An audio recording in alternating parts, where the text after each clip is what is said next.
Inicialmente, eu gostaria de agradecer a presença do secretário especial, Carlos Alexandre da Costa, sobre uma secretaria extremamente importante, né? Produtividade, emprego e competitividade. Tudo que nós precisamos nesse Brasil, um país de tamanho continental e que sempre andou na contramão da produtividade e da competitividade. Não é possível que nós não sejamos competitivos com o mundo inteiro, tendo todos os recursos naturais, tendo energia, terras boas agricultáveis. Quer dizer, o Brasil tem qualidades únicas para a gente poder mostrar esse resultado.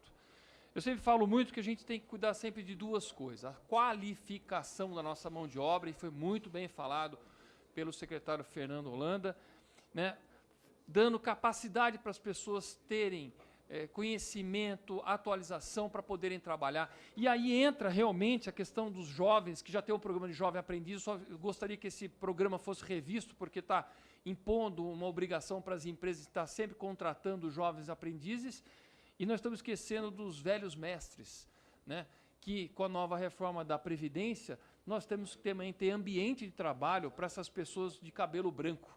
Quando eu olho dentro de uma aeronave da American Airlines e só tem aquelas aerovelhas, né? Ou você vai nos cassinos de Las Vegas, aquelas garçonetes com mais de 50, 60 anos de idade, a gente vê que nós temos mercado de trabalho para isso.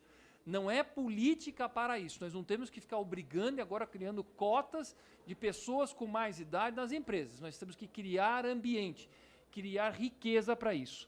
E pulando no ambiente, que é o outro binômio da qualificação, é o ambiente de trabalho, nós temos realmente, de fato, Carlos, a desburocratização. Tivemos semana passada aqui uma audiência pública sobre o e-social, mas que foi de uma riqueza, um testemunho autêntico daqueles que estão operando o sistema, que querem fazer a coisa bem feita e que nós não estamos enxergando o que é a realidade dessa turma. Eles estão vindo com uma pauta muito bem, vão apresentar aquele GT confederativo, diálogo, vamos escutar, vamos ter humildade para poder entender. Destravam coisas pequenas, fáceis, como coisas de datas, formas de entregar aquelas obrigações que já destravam e deixam, literalmente, deixar o empresário feliz de poder trabalhar, de não ser o governo que atrapalha. Do outro lado, reforma do sistema tributário. De fato, o sistema tributário brasileiro consegue ter a capacidade de ser uma máquina de exclusão social. Ninguém entende aquilo, não tem a menor possibilidade de empreender, paramos de gerar emprego, quebramos empresas, tanto pela complexidade quanto pelo fluxo de caixa de pagamento de tributos. No Brasil, se paga tributo antes mesmo da partida no caminhão. Temos que parar isso. Refis é necessário porque a gente quebra as pernas e depois fica dando refis.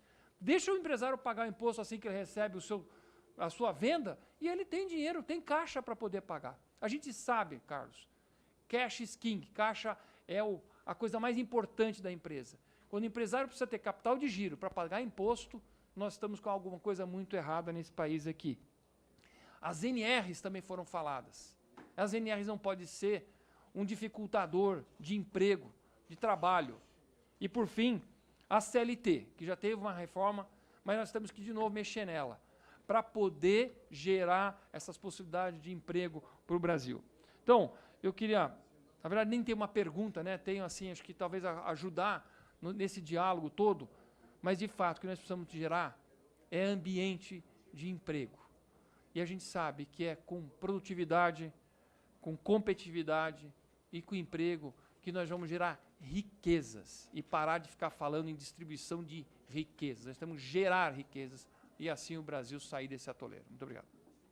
10 minutos ainda? Tem sim. Vamos lá. Então eu começo pela sua aqui e tenho duas boas notícias aqui. Primeiro, e-social é parte do Simplifica, nós vamos passar a faca no e-social.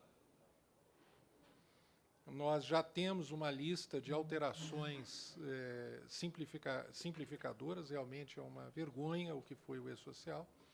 Foi o resultado de uma realidade dos governos anteriores, de falta de integração e um desejo arbitrário de controlar sem entender as repercussões que isso trazia.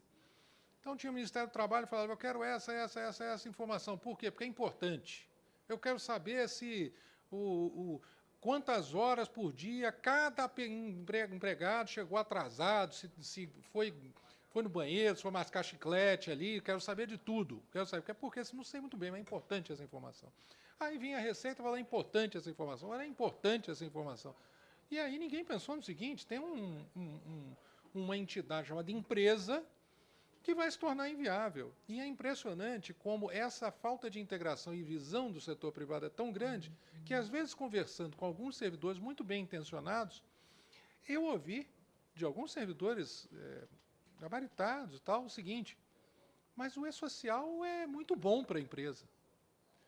Não é possível, você nunca falou com um empresário na sua vida, porque é um inferno aquilo ali, assim como o Bloco K, é outro inferno que também está, que você não mencionou, mas que é outro inferno. Nós está no Simplifica, vamos passar a faca nisso. E NR12 também está no Simplifica, que hoje que será anunciado provavelmente até o final de maio agora. Então, são coisas que nós ouvimos, porque nós acreditamos na humildade. Quem entende de produção e tal, é o empresário, é o trabalhador, não somos nós. Nem as associações, hein? As associações, ele falou, vocês têm que ser humildes também para ouvir o empresário. Então, ouvindo isso é que nós identificamos quais eram os principais problemas. E, realmente, a exclusão social tributária que nós temos hoje é gigantesca e a reforma tributária vem aí exatamente para isso. O foco será no segundo semestre. Então, mais ou menos rapidamente, a resposta às suas perguntas.